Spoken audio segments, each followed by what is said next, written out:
1997년의 차가운 겨울바람이 매섭게 불기 시작하던 11월 14일 밤, 서울 강남의 한 대형 쇼핑몰 주차장에서 24세의 전도 유망한 IT 정보 분석가이자 태권도 유단자인 여성이 쥐도 새도 모르게 증발하는 사건이 발생했다.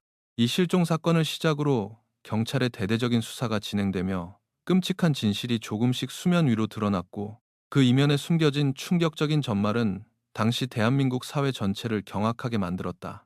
사건의 피해자인 김지우는 1972년 10월 12일에 태어났다. 그녀의 아버지 김성민은 서울 시내 한 중학교의 교장 선생님이었고, 어머니 이미숙 역시 고등학교 교사로 재직 중인 교육자 집안이었다. 가족과 지인들의 눈에 비친 지우는 언제나 예의 바르고 다정하며 부모님에 대한 효심이 깊은 딸이었다. 빼어난 외모를 지녔을 뿐만 아니라 운동에도 만능이었던 그녀는 특히 태권도에 남다른 애정을 가져 흑띠를 딴 유단자이기도 했다.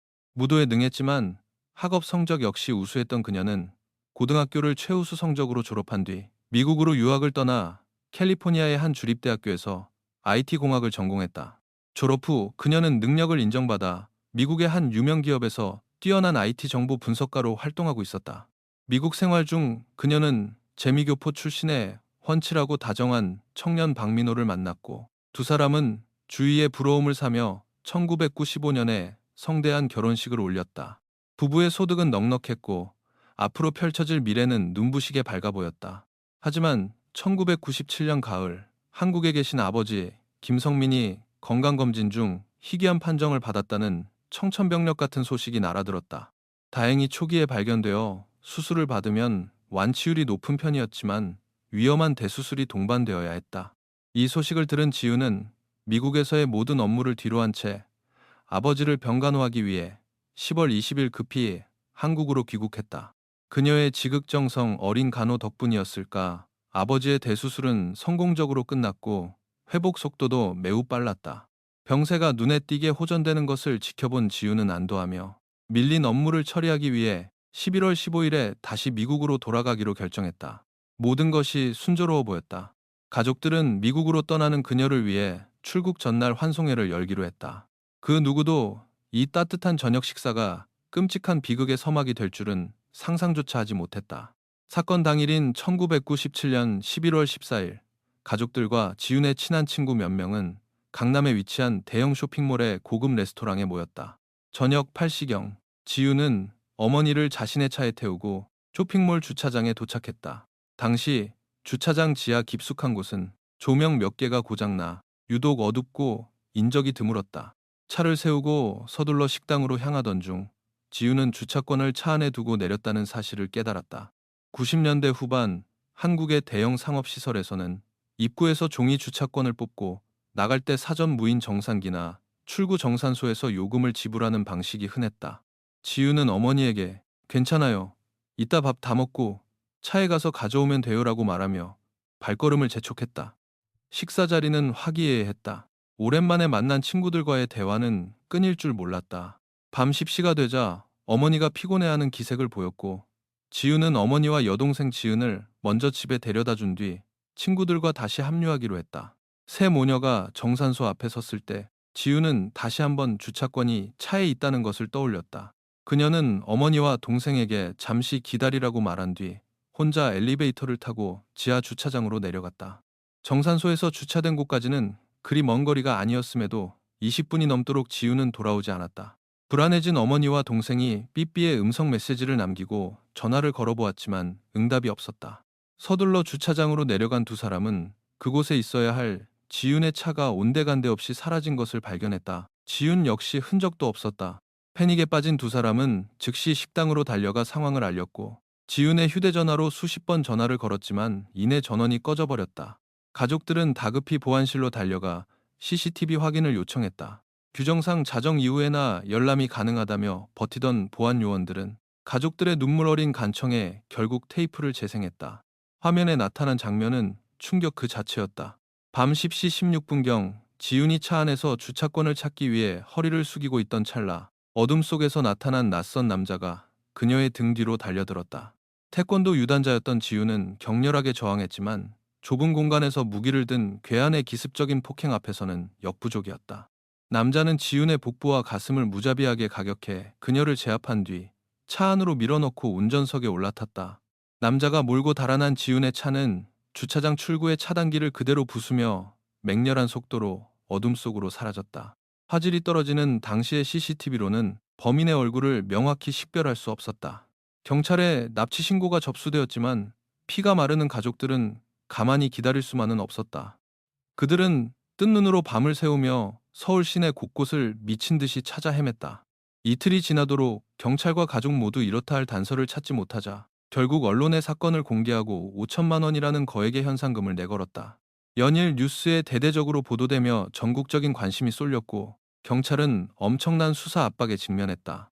11월 17일 일산 신도시 외곽의 한적한 공사장 인근을 순찰하던 경찰관이 수상하게 방치된 차량 한 대를 발견했다. 지훈의 차량 번호와 일치했다. 차의 앞범퍼는 주차장 차단기를 들이받은 탓에 찌그러져 있었고 급가속으로 인해 타이어 한쪽이 찢어져 너덜거리는 상태였다. 더욱 끔찍한 것은 차량 뒷좌석에서 다량의 혈흔과 정액이 발견되었다는 점이었다. 누군가에게 심각한 상해를 입고 성폭행을 당한 흔적이 역력했다.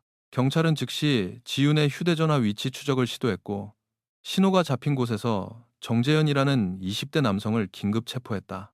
하지만 조사 결과 정재현은 살인범이 아니었다. 그는 11월 15일 새벽 출근길에 우연히 버려진 차를 발견했다고 진술했다. 처음 차를 봤을 때 뒷좌석에 옷이 벗겨진 여성과 운전석에 남성이 있는 것을 보고 단순한 연인들의 미래라 생각해 지나쳤다는 것이다. 이후 볼일을 마치고 돌아오는 길에 그 차가 다시 같은 자리에 세워져 있는 것을 발견했고 호기심에 다가갔으나 사람은 없고 뒷좌석에 명품 가방과 휴대전화만 덩그러니 놓여있자 순간적인 무력에 훔쳐 달아났다고 자백했다. 그의 알리바이와 체형은 CCTV 속 범인과 전혀 일치하지 않았고 결국 그는 주요 목격자로 전환되었다. 지윤이 실종된 지 4일째 되던 11월 18일 차량이 발견된 곳에서 약 2km 떨어진 공사장 배수로 주변에서 작업하던 인부가 심한 악취를 맡았다. 맨홀 뚜껑을 열어본 인부는 기겁하며 경찰에 신고했다. 그 안에는 두 손이 가슴 앞에 모인 채 불에 타버린 참혹한 시신 한 구가 콘크리트가 채워진 타이어 두 개와 함께 유기되어 있었다. 법의학 부검 결과 피해자는 복부에 두 차례 깊은 자상을 입고 과다출혈로 사망했으며 불을 지른 것은 증거인멸을 위한 사후훼손이었다. 또한 사망 직전 끔찍한 성폭행을 당한 정황이 확인되었다. 유가족은 타다 남은 청바지 조각을 보고 그것이 실종 당일 지윤이 입었던 옷임을 확인했고 시신에서 채취한 DNA 분석을 통해 피해자가 김지윤임이 최종 확인되었다. 수사가 난항을 겪던 중 결정적인 제보가 이어졌다. 윤아름이라는 여성은 11월 15일 새벽 타이어 펑크가 났다며 다가와 공구를 빌려달라던 한 남성을 목격했다고 진술했다. 차 안을 무심코 들여다본 그녀는 조수석에 앉아있는 여성이 자신을 향해 두 손을 모으고 간절히 애원하는 듯한 눈빛을 보내는 것을 보았다. 이상함을 느끼고 다가가려 하자 당황한 남성은 공구를 팽개치고 황급히 차를 몰아 도주했다.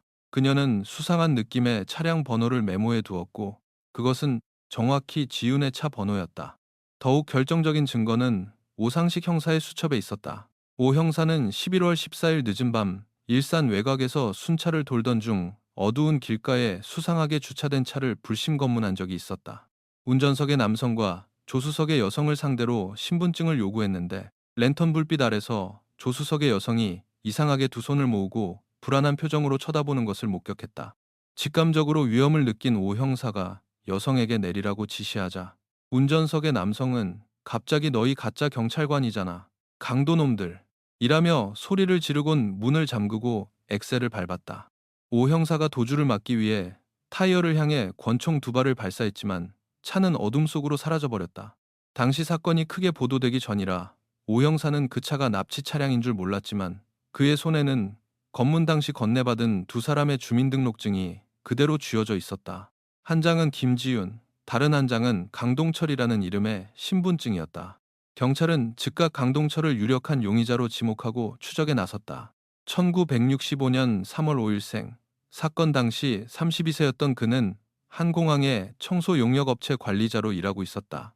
놀랍게도 그는 전과 하나 없는 깨끗한 기록을 가진 데다 매주 교회를 나가는 독실한 신자였으며 은행 원인 아내와 6살 난 아이, 그리고 뱃속에 3개월 된 아이까지 둔 단란한 가정의 가장이었다.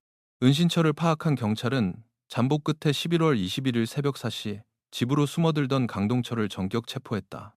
극악무도한 살인마를 예상했던 경찰은 체포 당시 그가 너무나도 평온한 얼굴로 옅은 미소까지 띠는 것을 보고 경악을 금치 못했다. 강동철의 자택에서 피해자의 혈흔이 묻은 청바지와 점퍼가 발견되었고 체내에서 검출된 정액의 DNA마저 일치하자 그는 결국 모든 범행을 자백했다. 사건 당일 밤 쇼핑몰 주차장에서 혼자 걷고 있는 지훈을 우연히 본 그는 순간적인 짐승 같은 욕정에 사로잡혀 흉기를 든 채 뒤에서 그녀를 덮쳤다. 납치 후 차를 몰고 인적이 드문 곳으로 가 두 차례 성폭행을 저질렀고 지훈이 틈을 타 필사적으로 저항하자 복부를 흉기로 찔렀다. 피를 흘리며 죽어가는 그녀를 테이프로 결박한 뒤 배수로 맨홀에 밀어넣고는 시멘트가 담긴 폐타이어와 합판으로 덮어 생매장하듯 유기했다. 그리고 다음날 뻔뻔하게 다시 현장을 찾아가 휘발유를 뿌리고 불을 지른 것이었다. 모든 것이 명백해 보이던 사건은 재판 과정에서 또 한 번 유가족의 가슴을 갈기갈기 찢어 놓았다. 강동철의 변호를 맡은 유명 로펌의 황정우 변호사는 기존의 자백이 경찰의 강압과 가족을 구속하겠다는 협박에 의한 것이라며 범행 일체를 부인하기 시작했다. 변호인 측은 CCTV 화질이 흐려 용의자를 특정할 수 없으며 설령 강동철이라 해도 두 사람이 합의하에 동승했을 가능성을 제기했다. 또한 태권도 유단자인 여성이 평범한 체격의 남성에게 납치당했다는 것은 억지이며 경찰 검문과 타이어 수리 등 두 번이나 도망칠 기회가 있었음에도 가만히 있었던 것은 강압이 없었다는 증거라고 궤변을 늘어놓았다. 사망 원인 역시 자발적인 성관계 도중 지나친 흥분과 과격한 행동으로 발생한 불상사일 뿐이라고 주장했다.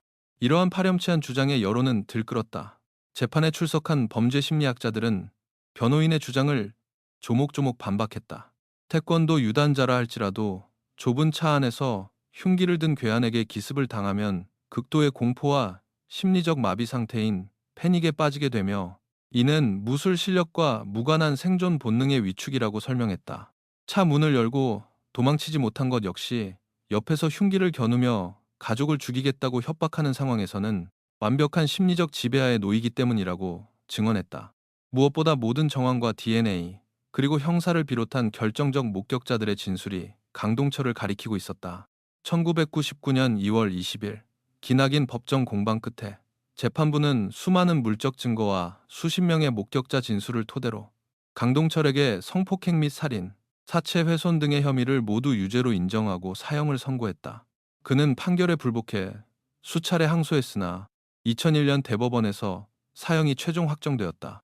이후 끈질기게 감형을 요구하는 탄원서를 냈지만 모두 기각당했고 결국 그는 사형수로 복역하던 중 2008년 교도소 독방에서 스스로 목숨을 끊으며 생을 마감했다. 이 참혹한 사건 이후 한국 사회에서는 여성 대상 범죄에 대한 경각심이 크게 일어났고 대형 상업시설 주차장의 조도 개선, 여성 전용 주차 구역 신설, CCTV 확충 및 비상벨 설치 등 제도를 개선하려는 움직임이 본격적으로 시작되었다.